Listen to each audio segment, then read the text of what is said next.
আসসালামু আলাইকুম প্রিয় ফেসবুক ফ্যামিলি, সবাই কেমন আছেন? আশা করি ভালো আছেন আপনারা সবাই। তো বর্তমানে আমি কাতার থেকে দেশে এসে গেলাম। আসলাম তো প্রায় হয়ে গেল আমার 2-3 মাস হয়ে গেছে। তো এখন একটা সরকারি বেশ একটা কাজ পাইছি এরই, মানে আধা সরকারি স্কুলের কাজ। এই জায়গায় যে রোডটা দেখতেছেন এটার ভিতর ডিজাইন হবে। ফের আমি তো রঙের কাজ করি, তো এই রঙের কাজগুলো আমি সম্পূর্ণ করব।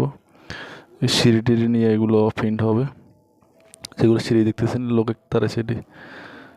এটা হলো স্কুল, হাসান গনিপুর স্কুল। এই যে যে রোডটা দেখতেছেন ইটের খাঁজ, এগুলোর ভিতরে ডিজাইন হবে। ওই ডিজাইনের কাজটা আমি করতেছি। এগুলা বিদেশি সিস্টেমে একটা ডিজাইন হবে। তো সম্পূর্ণ হইলে আবার দেখবেন ইনশাল্লাহ। এগুলো আবার তৈরি করতেছি আমি।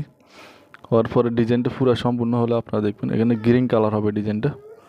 তো আমি বাইরে থেকে আসলাম, কাজ চলতেছে আমার প্রায় 15-20 দিন এখানে চলতেছে কাজ। আরও কাজ আছে, অনেক কাজ আছে এগুলা। তো ওকে, সালাম আলাইকুম। দোয়া করবেন সবাই ভালো থাকেন। আসসালামু আলাইকুম।